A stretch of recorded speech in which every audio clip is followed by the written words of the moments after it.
So we're going to move to our next session now, and moving from barriers and maybe back a little bit towards vision. So the next regenerative dialogue focuses on the positive soil health outcomes of investing in organic farmland. Here we bring together the two sides of farmland investment, the capital allocator and the farmer, to discuss the connection between organic production and soil health, and how improving soil health can lead to increased productivity and that word resilience, as well as better financial outcomes. So I would like you to please welcome Alex Mackay, Claire Mesesan of Iroquois Valley Farmland REIT, and Anna Jones-Crabtree of Villicus Farms, who are going to lead this discussion. Welcome. Thanks, Sarah. Great to be here. And Anna and Claire, hopefully we can hear you guys soon. Maybe just do a mic check here. Anna. Hi, Eric. Hi, Alex. How are you? Hey, there you are. Look at us at these cool farms. And Claire, are you here? Yes, I just unmuted. Thank you. Okay, great. Thanks everyone for being here, and thanks to Sarah and the whole team for putting on another great event. Going pretty swimmingly for an online event, I would say. I just wanted to start with a tiny bit of personal news. I'm actually doing this from my minivan on the Oregon coast because the smoke was so bad in Portland that we couldn't go outside of our homes for 5 days. So I have a 3-year-old and a 1-year-old, and we were basically at a loss as to what to do. And so we left. We luckily have the resources and the wherewithal to find a motel room, and it's clear air, and we were on the beach all morning. So I guess really I tell that story because the challenges that everybody in this group is here to solve are certainly here now, and we're living in them, and the time to solve them was probably 50 years ago. So we're going to do our best from here on out, but it's the first time I've felt kind of such a serious impact of climate change personally. But without further ado, here we are. I'm Alex Mackay. I'm the Vice President of Investor Relations at Iroquois Valley Farmland REIT. I'm going to share a little presentation here. We're going to kind of jump from slides and no slides. But I raise capital for the company, and we are an organic farmland real estate investment trust. So we're a diversified portfolio of organic farmland that is in 15 states. We are an investable opportunity. Really for many folks, retail investors can invest as little as $10,000 in us. We have investment support that ranges all the way up to $5 million investments.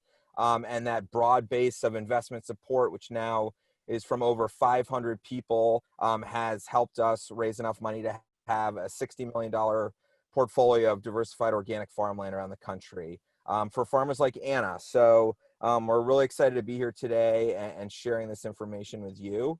Why don't I throw it to Anna to introduce herself, and then Claire, and then we'll kind of jump into the conversation. So go ahead, Anna. Yeah, sure, Alex. And I think there's a few slides coming up with some farm pictures on it, so I can tell you more about that. But basically, my whole crew is out harvesting white spring wheat today and seeding spelt. So I get to be here in the office with all of you, although I put a background up so we can imagine what a sunset looked like prior to our smoky skies here in Montana. Doug and I started as a first generation farm in 2009 at the age of 40.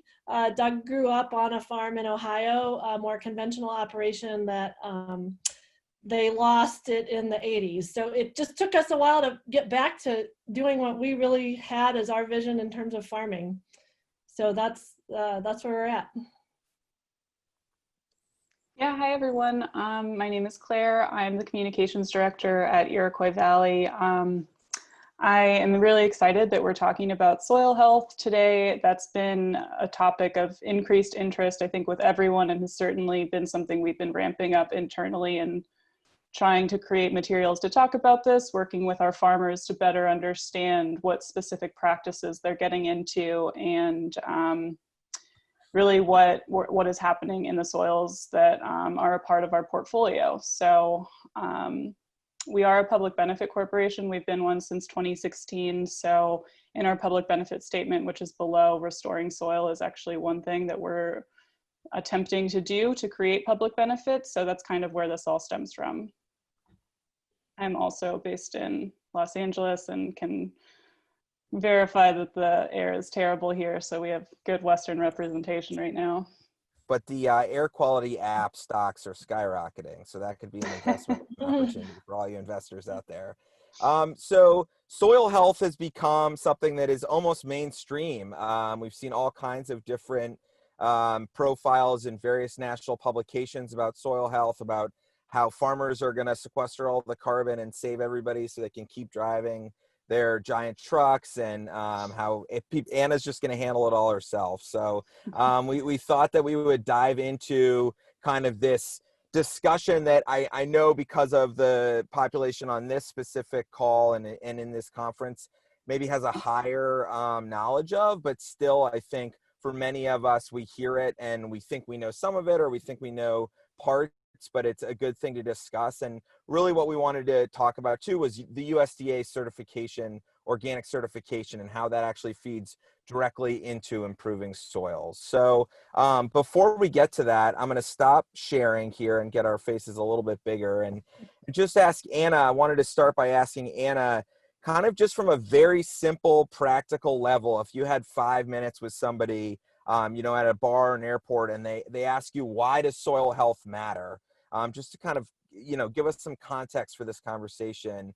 What could you tell us as an organic farmer in the plains about the importance of soil health, and I guess how much of your work is going into making sure that your soil health is a certain way? Yeah, certainly, Alex. So I would just say that, you know, I'm here with a bunch of investors, right? So I'm going to imagine I'm at a bar with investors, and everyone wants to know what their assets are and what's on their balance sheet.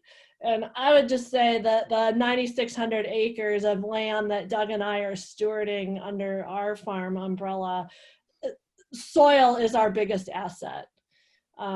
Taking care of the organism that is your soil, understanding what you can do to help it thrive, and then in return help yourself thrive because the production could be better, or weather, climate change, or, you know, we have a big balance sheet with a lot of equipment, but unfortunately we don't have a way to actually say how is our soil show up on that balance sheet.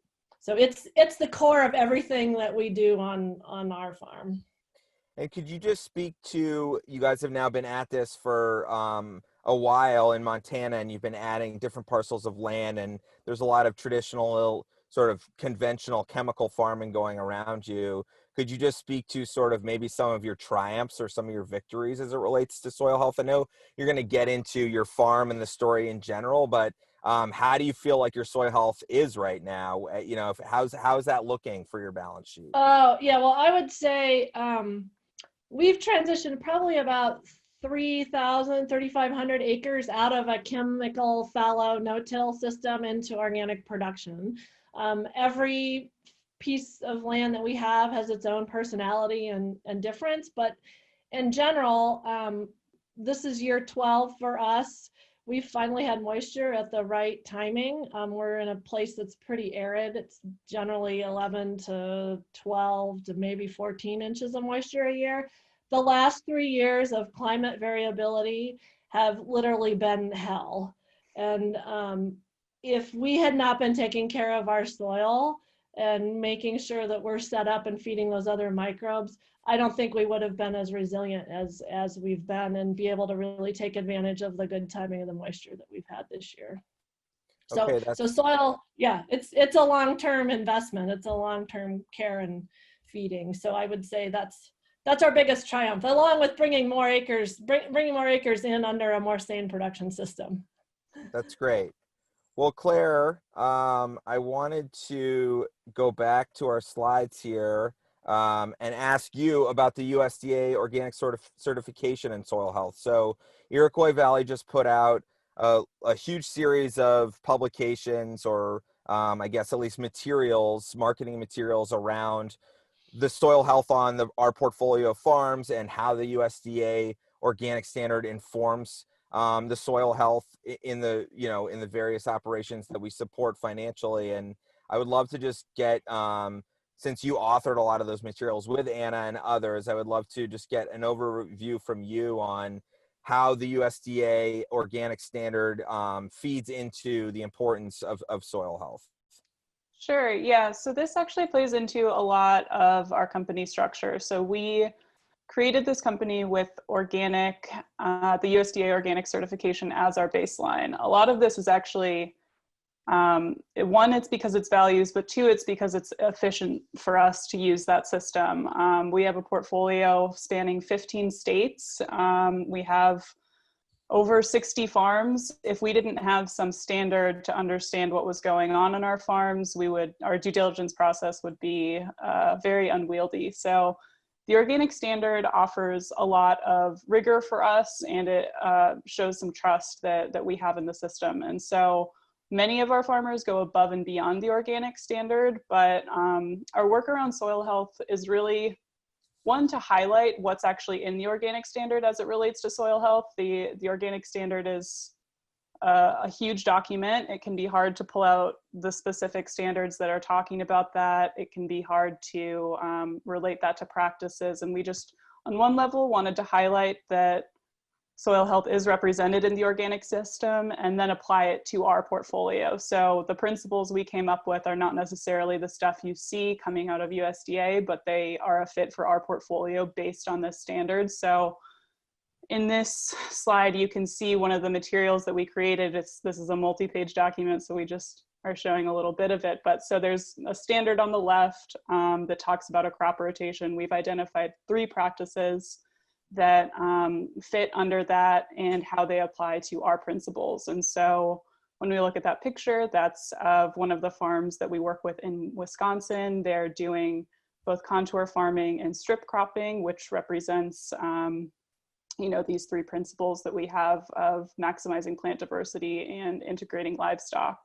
These 2, I saw 3 lines and went with that. But that's kind of what we're trying to do, is really pull out these specific practices and be able to speak to, when we look at our farms, as each one is an individual, they're not necessarily a checklist of everyone has to hit these specific elements. They don't have to do all at once. Everything will look different according to crops. So we're just looking at what we can pull out as true examples that are building soil health and recognizing the variability of that, which is honestly really exciting to me, because farmers are so creative in the ways that they approach soil health. And I like that our materials kind of give them a framework, which is, we're not even giving it to them. We're just recognizing what they're doing as a frame and putting it into a framework that has some really exciting results for soil health.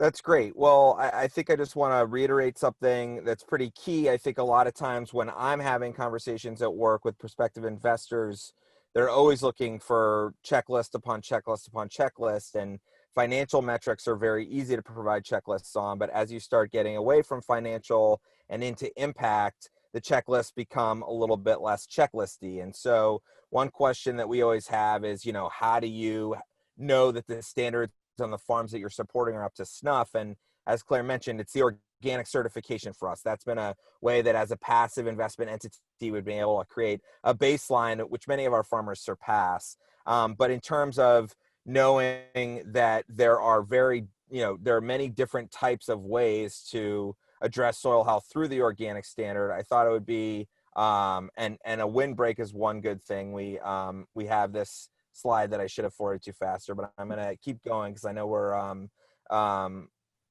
low on time. We did just plant 10,000 trees at a farm in North Central Illinois as a windbreak. So we're pretty excited about how that is one example of how a soil health can improve on a specific farm property.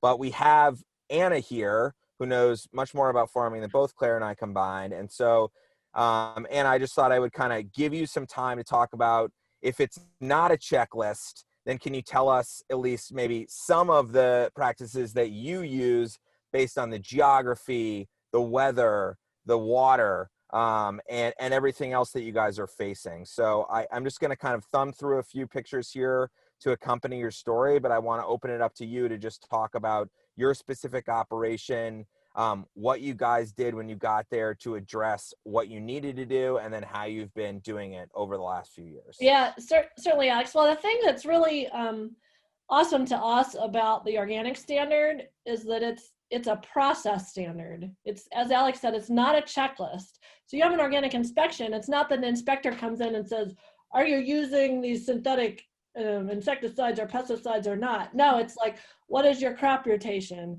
How are you actually maintaining or improving the natural resource, which you are required to do underneath the USDA standard? And so the way we're doing that is through our the way we've laid our farm out and the way we are temporally handling our crop diversity. So this upper left-hand picture actually is a conservation strip that we have seeded. Our crop strips are laid out in 240 feet wide crop strips, and in between every one of them is 20 to 30 feet of perennial buffer strips. And so this picture with the two young individuals and the bucket of rocks is actually a rock picking exercise that we did with two of our interns this year. And they're sitting in one of the perennial strips that we seeded last year to native pollinator habitat. So interspersed within our cropping system is native habitat that allows us access to our fields. It allows habitat for all these other cool critters that you also see on there. 26% of our acreage is in non-crop conservation. So the picture on the lower left is native rangeland that we've left. So we're not farming fence row to fence row. The other piece is the picture of the flax, and I was like, started the farm. We started the farm, so that's quite a while ago, and the dogs are much older now, but that's a field of flax. But you're the same age, right? Yeah, I don't, farming's done nothing. Only the dogs got older. Farming just makes you younger. But it's actually eating all that good organic food. But so that a picture of flax actually represents one of our really diverse crops. So we are in a place that farms wheat and not wheat. And there's some peas starting to show up, but the crop rotation is really nothing.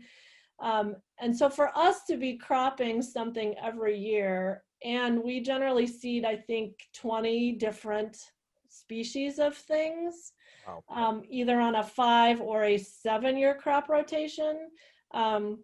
And that's generally small grains, some sort of legume, which is lentils or peas, and then oilseed broadleaf, which is flax or buckwheat or safflower. Interspersed between each of those years of crops is actually a cover crop of some sort. So that cropping diversity is pretty amazing. And so here's a picture of our cover crop, and our latest enterprise that we're super excited about is, not just building soil health also requires us to build the people that care about the soil and that relationships that you have with your soil. And you can't manage the acres that we're doing, and we're fairly small actually as a Montana farm, without additional people. So we have a formalized apprentice program, we have an internship program, and then we're also bringing in young individuals. Paul is our newest team member, to grow other enterprises. So Paul actually has brought us cows this year. So the picture on the left is one of our cover crop strips being grazed down by cattle. So we have tillage on this farm, but this is a way that we've been able to reduce our tillage because the cows are actually plowing down the cover crop. So just a quick follow-up, because I'm interested, and I think it also just speaks to the specificity of the work you do. There isn't an app that you go to, north central Montana on the Canadian border and put a weather station out, and then it spits out exactly what you're supposed to do to, maintain an organic farm and survive and make money. So how did you know, I imagine you guys getting there on a covered wagon, because that's the only way that you can get to a place like that. How did you know what to do other than the fact that, you're a PhD and you're both soil scientists and agronomists? How did you balance the specific plan for this farm over time? Was it trial and error? Was it, knowledge that you gleaned? Yeah. How did you know? Yeah, well, this is part of the magic of continuous improvement over time. So, my degree's in engineering, Doug's soil science, he really wanted to get back to farming, and he spent many years touring different farms and learning and seeing, and particularly what emerged for him was the crop rotation. So part of the magic we're trying to strike is manage the variables of which crop are you growing where on what piece of ground, and then what's the market there. And then, you know, to further extend this, we're trying to work really actively with sharing risk with the rest of the supply chain. We're doing things like, okay, we'll take a little lower price per bushel, but you need to make sure you take that crop and pay us up front in December so we can actually pay back our line of credit with Iroquois Valley. So it's managing the crop, the cash flow. Things like, why do we pay for the seed all up front if there's a company that we're growing for that wants us to use their particular seed? Then, you know, they should be providing that to us. Maybe we take a lower price because then we don't have to carry the seed cost. Part of the trick of this, Alex, is wanting to do all the amazing ecological stuff and then trying to overlay that with how does your cash flow actually work, and how do you manage the delayed time frame between growing a crop that you put out without actually understanding, you know, how well is the season going to do. If you can tell me how much it rains, that's awesome.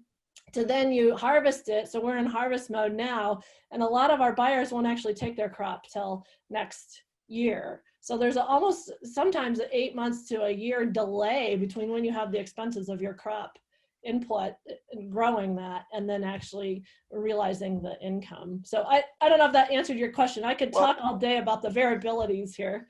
Well, that's an investment opportunity right there, and that's something we could certainly talk about in follow-up conversations. So, so Claire, Villicus, because Montana is so big, and so the farm is so big that Villicus is one of, you know, more than 60 different farms and farm operations that we've financed at Iroquois. They are a bigger one, but they're a tiny piece of the puzzle, and so and tiny important piece of the puzzle. So how I kind of wanted to talk about how are we tracking all of these things? You know, farming cattle in Vermont is different than farming grains in Montana, is different than farming you know, certainly vegetables in Minnesota, all of which are in our portfolio. So I'd love to have you tell the folks about you know, how we're tracking soil health across the portfolio.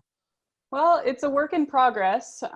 We have created a start where we've developed a soil health management survey. So there's kind of two prongs to this. One is we are surveying farms as soon as they enter our portfolio, so they can, we have a baseline test of understanding, now that we're involved with this land, what's happening on it from the get-go, and then every existing farmer gets an annual review to see how, as Anna mentioned, continuous improvements, their practices might change over time. So we have kind of keyed in on soil organic matter as something that we'd like to be able to tell a big story about in the future. Carbon sequestration is huge, and so while that's not necessarily there's not a perfect way to measure that across our farms, one thing that we're looking at doing is, first of all, we had to check, are all of our farms tracking soil organic matter? We did a pilot program, and out of those farmers surveyed, 100% were. So eventually we'll be looking at analyzing some of that data. So hopefully kind of, I mean, this again gets at the root of one of our core elements as a company, which is we believe that land security will enable land stewardship. And so that's something we based one of the tenets of our white paper on, which was how does land tenure, specifically long-term leases or long mortgages, how does that influence conservation practices? And as it turns out, people with more land security are more willing to invest in the long-term health of that land. And so, you know, that goes all the way from having a 1-year lease to, you know, that person might not be incentivized to even go through a 3-year organic transition. So the way that we structure our products definitely play into how we're hoping to influence conservation practices and encourage them. And I did see someone just asked, how are we tracking soil organic matter? That is the next step. So right now we're figuring out how our farmers are tracking it. There are different ways to do that. We are aggregating all those different ways, and then we will look and see what commonalities exist, if people are using one test versus another, and all sorts of things. So we have keyed in on other practices like the use of cover crops, rotational grazing for our livestock operations, all sorts of things like strip cropping, contour farming, silvopasture, all sorts of, we have a lot of data that we're collecting, and hopefully the longer we collect it, we'll figure out what's really sticking out as this is important for us to keep tracking. This is a really good metric, and this is something we can analyze effectively through our staff capacity. So big answer, but work in progress for sure. Yeah, and that's great. And I can sort of, the question I would ask if I kind of like just had heard of us today and or just new to the space was, how could you not have been tracking this stuff from day one? And I think an interesting story about Iroquois Valley is this company started in 2007, certainly before regenerative was a word that anybody in the New York Times was using. And it was started by a group of friends and family buying one farm that was converted by a local farmer in Iroquois County, Illinois, to organic. And at that time, all the farms around, and many of them still are, were being farmed conventional corn and soy with maybe some other rotation, sprayed with pesticides and herbicides, farmed with synthetic fertilizers, the products of which were, being turned into basically soybean oil and, corn syrup, or animal feed. So the sort of the measurement world has grown up around us. The impact investing world has grown up around us. And the requirement of impact metrics has grown up around us. And so that's been good for us because it continues to make us a thought leader and pushes the envelope for us to track the type of things that Clara said. Plus, farmers are busy and they're not always into filling out surveys. So, and I would actually add to that our previous kind of impact metrics, I mean, we did have some main ones, but the soil health specificity is rather recent. But I mean, as Anna just shared with you, those are a huge amount of impacts covering a wide range of practices. And I mean, imagine talking with 60 farmers. We had anecdotes before and they were incredibly valuable. We learned so much. They really paint a picture for you, but that's not the same as being able to say, 100% of our farmers are cover cropping. So building up the portfolio wide data to support the stories that have always been at the heart of our impact telling, that's really been key for us. So it can be hard to quantify. So we're going to wrap up here soon. I just wanted to kind of lay out the Iroquois Valley investment case quickly. So we are reacting to farmers like Anna who are approaching our company with financing needs. Either we are purchasing land and then leasing it to them in favorable terms in an evergreen 5-year a lease that starts at 5-year but goes into evergreen renewals and really is a generational plan where we're owning the land indefinitely and providing liquidity for the investors through a liquidity provision that is not related to selling the land.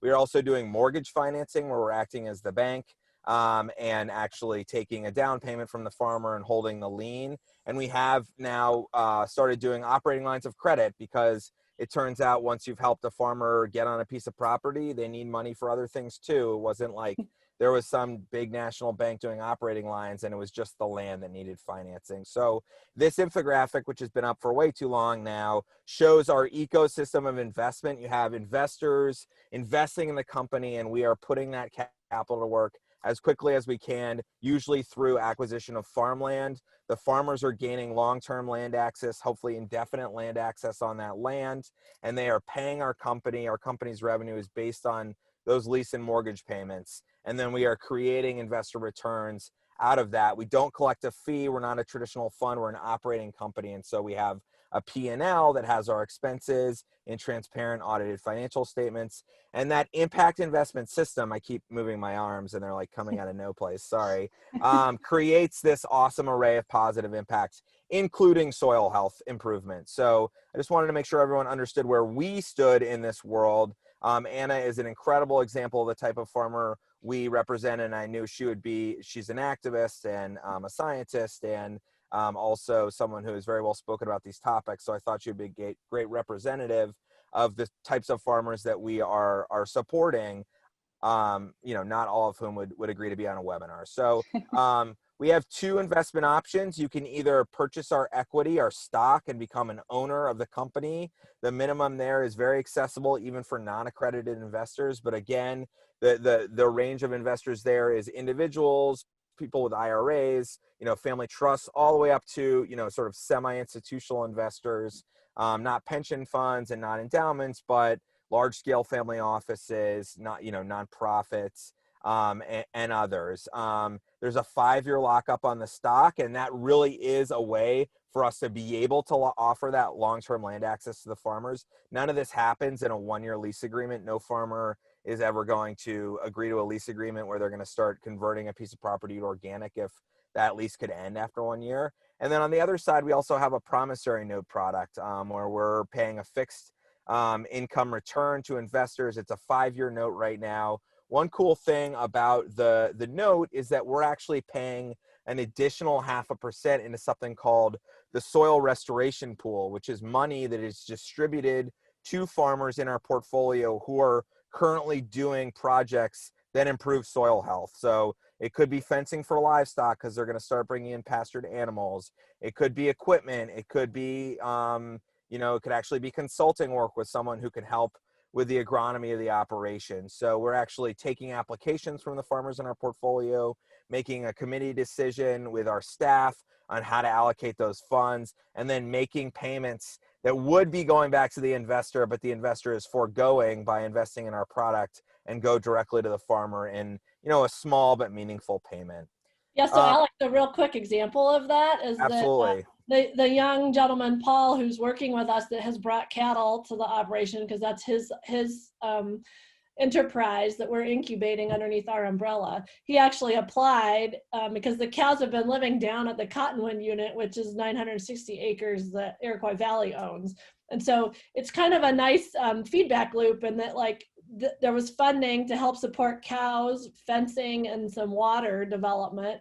And now those cows are actually pooping on Iroquois Valley land. So that's right.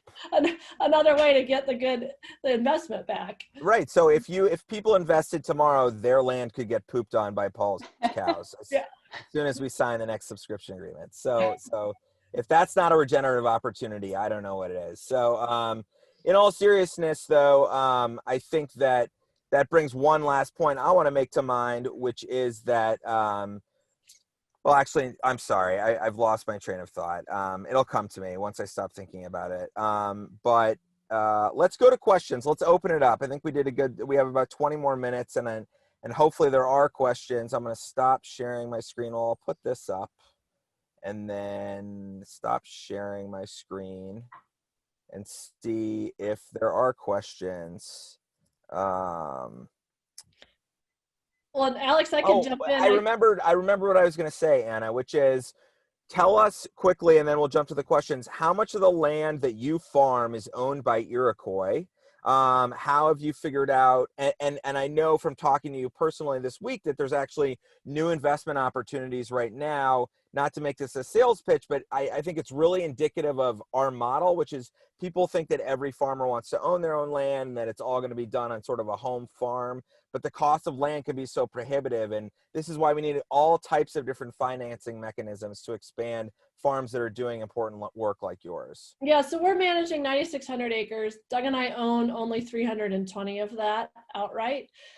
Iroquois started with us, I think 4 or 5 years ago now, and bought a 320 acre parcel that was coming on the market near some other land that we already had. Then there was 960 acres that we knew had a house on it that was going to allow us to expand our staff and get some more help and support for our farm. And then we also had another landowner that had purchased approximately 3,000 that wanted to transition out. They weren't ready to hang in there. But Iroquois Valley didn't purchase all of it, but they purchased some, and they helped identify some other investors that brought to bear some resources so that we could continue farming land that we had already transitioned from non-organic. So yeah, and maybe just to tear into one of the questions about let's see, that I got in the chat was oh my gosh, so many good questions. Well, Renee from the Nature Conservancy asking about what are the other challenges you face to be profitable? Yeah, I would say, again, thinking about this as an integrated system, the short answer I will give you is that risk currently in our food system is not equitably shared, and farmers are carrying a more significant portion of that risk than other members of the food system, and we need to find ways that can be more equitably shared. You need farms like ours staying in business through climate variability, through other challenges, because you don't build soil on quarterly profit reporting cycles. And tiered to that, we also have to find many more ways that this next generation who didn't necessarily grow up in an ag community can engage and participate in this amazing work of taking care of soil, taking care of each other, building community. I guess that's what I'd offer to that, and I'm happy to talk more details about every one of the things you listed in there, Renee.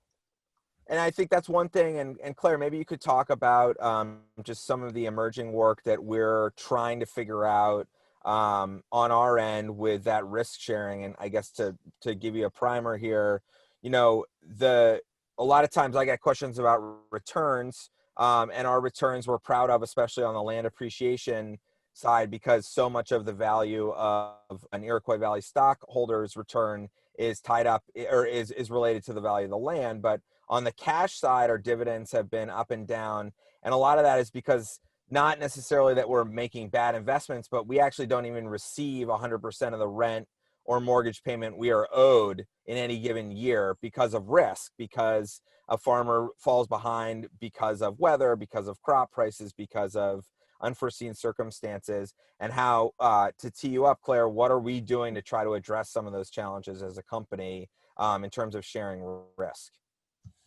Yeah, I mean, I think it's a loaded question. We're working towards it on a variety of fronts. I think some of the ways that we're approaching it actually tie back into our soil health work, which was funded through USDA's NRCS Conservation Innovation Grant Program. So we were awarded that in 2016. That helped us develop these soil health materials, that helped us develop the soil restoration notes. And so the whole provision of that 0.5% interest that goes into a soil restoration pool is kind of a financial innovation that was funded through collaboration. And so we are, you know, collaboration has emerged as something we're very open to. We're looking to grants. We received another conservation innovation grant in 2019 to further kind of build on this system of support that we're offering farmers, because like Alex mentioned, it's not just land security and then farmers are good to go and everything's taken care of. I mean, there's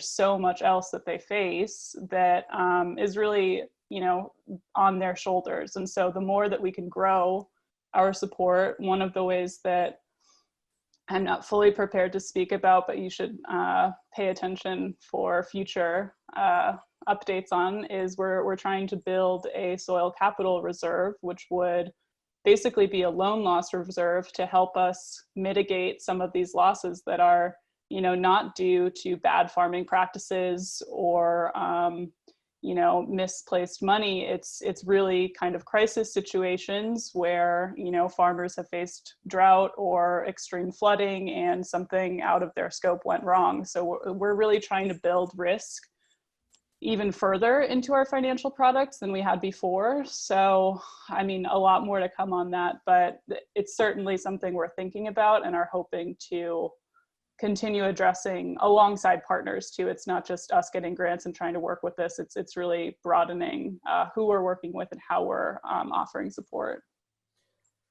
I'm going to answer a couple questions here in the chat, and then I'm going to throw it to you, Anna, about the regenerative organic certification, and just see kind of any commentary you have there and if you're doing any engagement there. So a couple of finance questions from sort of the investor and probably also from the entrepreneur standpoint. What is the best process to figure out how to structure all the financing deals? How did you go about sourcing that financing? How did you have access to the donor or investor groups that you spoke with or that you're speaking about? So this was certainly, I've been with the company for 3.5 years, Claire longer, but even before both Claire and I, when the founders started, I will say, I think it speaks a lot about how hard they've worked. They really have done things in a trial and error way. And they would start with Dave Miller, especially our founder, is all about, let's do one deal. Let's try this once. Let's see what happens. Let's not just sit around in a room and talk about things endlessly. Let's try this thing out and make it happen. And I know from hearing the story, both from him and others, that in the beginning, he was raising money himself at the farmer's market in Evanston, Illinois, $25,000 at a time. And he was telling prospective investors that they were never going to get their money back. That was the return. He said, I need you to invest $50,000 so we can turn this piece of farmland organic, and you're probably not going to get your money back. And so that was the beginning. I mean, talk about if we were in a business school class, there would be a spectrum of returns. That was the beginning of the spectrum. And over time, when you are able to raise more money and diversify what you're investing in, you can offer liquidity to people because of the size of your portfolio. Traditional banks are willing to offer you traditional debt if you have more and more assets that they can take as collateral. And so the short answer to your question is we can now market to a much broader group of people than we ever have before. And we did a Regulation A+ Tier 2 securities offering, which for anyone who wants to hear about that, email me and we'll set up a call. It's a $50 million offering that includes both accredited and non-accredited investors for that $10,000 minimum. That was not always the case. It was membership interests in an LLC. We weren't a REIT. So I think trying to find people who have higher risk tolerance at the beginning and then working down over the spectrum till you get to the end is how you do things. And in terms of where it was how do you find the deal? I mean, still to this day, we're finding the deal flow one farmer at a time. Farmers find our website, word of mouth, networking. Anna meets them at a conference and tells them about us, and then they call us and we start having a personal conversation with them. One other quick finance tip: liquidity provision. How do we create liquidity without selling all the land? So we have a redemption program where we offer to buy back 5% of all our outstanding stock every 12 to 18 months. We notify all the investors that their stock is eligible for redemption. And then we use new fundraising money. Instead of buying more land or financing more land, we cash people out at the share price. So by having a share price that changes every year and by valuing the portfolio and then continually raising capital, we'll put capital aside or use debt if we have to cash a small percentage of people out on a yearly or a year plus basis. And that's the liquidity. I'm going to switch computers because my battery's about to die, minivan life. So Claire, if you can keep going, and I'll be right back on in 30 seconds. Yeah, definitely. So I think the questions, let me look through and see what we've answered. I think we're starting to get into the last one. So do we influence and participate at all on the longer term farm setup decisions, those that can extrapolate? Yeah. So basically, I think the question is about what influence do we have with our farmers? And so Anna can certainly speak to that. But I mean, from a company perspective, we've very much been in the side of farmers are independent. They know what they're doing. Our role is around financial products and land security. So in our due diligence process, we understand how the farmers are approaching organic certification. If it involves a transition, we look at their business plan, we look at their long-term vision for that land. And so farmers will approach us, like Anna and Doug, who have 5 to 7 year rotations and are involved with a lot of perennial habitat. Other farmers will approach us who are doing entirely pastured livestock in the wooded north woods of Minnesota. And so because each landscape is different and farmers are approaching us with a connection to the land that they're hoping we'll invest with them on, we get a ton of variety in what we end up supporting. And so we have agroforestry in our portfolio, we have crop production, we have perennial crops, we have a ton of stuff, and we are starting to move towards, like Alex had mentioned in the soil restoration pool, we have these funding mechanisms that support different projects. And so there are certain elements that we really like to see and we'd hope to encourage, especially if they're land appropriate. So we are able to fund expansions of agroforestry. And in fact, 2 of the soil restoration projects this year were for developing silvopasture to graze livestock through and add some permanence to their pastures. So we try not to tell farmers what to do, but we certainly support lots of conservation efforts. And I think Anna can probably add to that on different ways that our financial products may have allowed them to think about what they can do with their land differently. But I also suspect that Anna and Doug are some of the more forthright farmers and would probably do it on any land that they were involved with. But, certainly land security helps. I would just say that we've worked with several investors over the years, and partly why we work so hard to court Iroquois Valley. And I think we had a 7-year dating situation, but it's that it really is more about the relationship. It's not just about a transaction. It's not just about, I'm going to invest in organic farmland because I'm going to get a return. Like, those returns need to be shared with farmers, and you don't build soil organic matter on quarterly profit reporting cycles. And the thing that we like is it's about a relationship. It's about, okay, man, we're really having challenging times getting some conventional financing to work for us on our cash flow.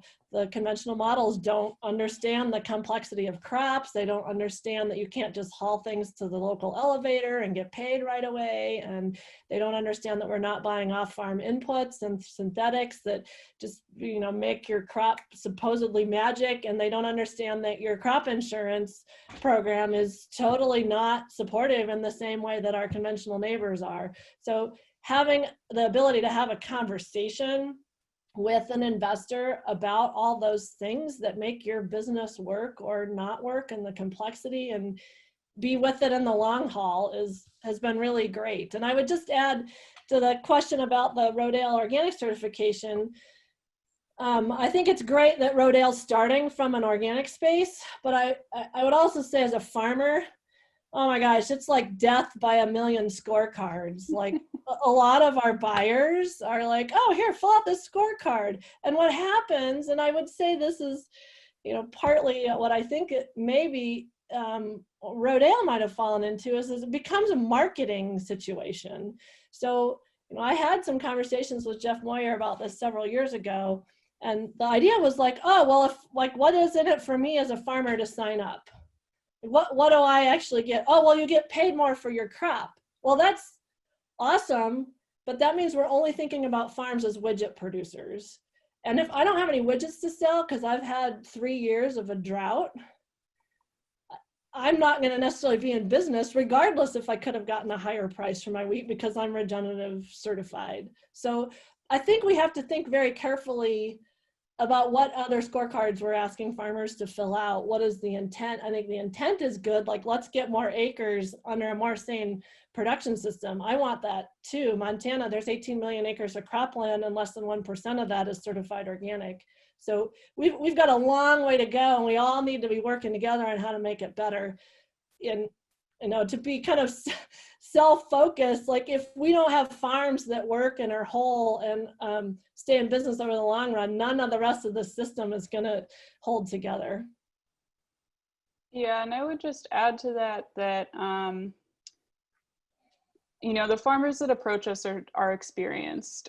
They're coming to us with pretty well-formed farm visions. So we're not necessarily in an influencing stage, and that's not our expertise anyway. So we wouldn't be saying, you know, I think you should do this with that land. I mean, the caliber of farmers skews a lot more towards experience and what they're currently doing and how they can build on that. And along with that,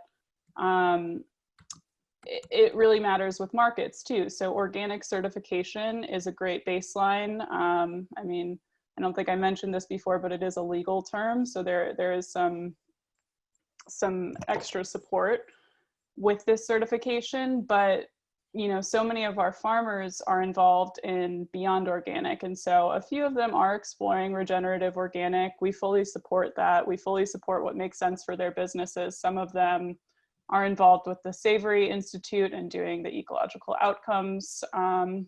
Others are certifying as biodynamic. And what that really comes down to is their markets, is what do my customers want? Does this help me stick out in my space? And, you know, do I have a customer base to support this extra certification? Because sometimes, you know, they may be doing that, but they're not necessarily certifying because, you know, certification is its own process. And so that's kind of just what I would add, because we like to start with organic, but that doesn't mean that that's all our farmers are doing. And they really approach it from a wide range of how does this help me in the marketplace? And, you know, will it help me continue to grow in the future? Hey guys, I know we're running late on time, so I guess I wanted to follow up. Yeah, we have 1 minute. Our lease and mortgage structures, just to follow up on what Anna was saying, are also built around shared risk. So especially in the leases, which are 70% of all the relationships we have, there's a base lease and the farmer pays us more in years where their revenue passes a certain threshold. And after that, we share every dollar of revenue, 2/3 farmer, 1/3 Iroquois Valley. I don't know if you guys mentioned that specifically, but I know that is, you know, our financial products are specifically designed to share risk. How I'm sure that could be improved for both sides as we continue to learn. But the entire company has designed its financial products around sharing risk with farmers. Claire, do you mind sharing a link in the chat for all the soil health materials, or at least maybe to our impact page? Because I know that was something that came up. Large is our average farmer. We're usually working around 150 acres, but that's because a lot of our concentration is in the Midwest, and kind of that $1 million to $1.5 million price tag is our bread and butter. We will go higher if we reach something that becomes too large of a portion of our portfolio. We have to get the board of directors involved, and we might try to get a co-funder to go alongside it. But Montana, I know, has much cheaper per acre land, so that's one of the reasons that we have financed significant acreage there for the Crabtrees at Villicus, is because of just the per acre cost. Similarly, we have some smaller operations that we've done, I think, mortgages that are as low as like $250,000. So let's see. Oh, Claire just answered that in writing. That's so much more efficient. Well, I think, Sarah, if you want to jump back in and maybe tell us if there's any other follow-up. IroquoisValley.com for Claire and I, and our names and emails, I think, are right on there, and villicusfarms.com, Anna? Mm-hmm. Yep. For Anna's work, and there's property for sale in Montana abutting Villicus, so 11,000 acres. yeah, exactly. Next to what we're already farming, wetlands opportunities. so that's it, and we're happy to pass it back to the team. Thank you guys for listening, and hopefully that was instructional. And you know, we really wanted to dive deep on soil health instead of give kind of the boilerplate introduction to Iroquois Valley. If you want the boilerplate introduction to Iroquois Valley, we have videos, we have one-pagers, and you can schedule a call with me. So please do so. Please follow up, and we'd be happy to talk to you. Awesome. Thanks, everyone. Thank you. Thank you all, Thank you. Alex, Anna, and Claire. That was both really fun, really informative, and then I felt like there was a lot of honesty here too. I love the connection between having Anna, you here representing our farm perspective, and Claire and you and Alex. That was great. So thank you for that. And Alex, thanks for making this happen, even from your minivan. That's a team player award. And best of luck to you and everyone on the West Coast who's dealing with the fires right now.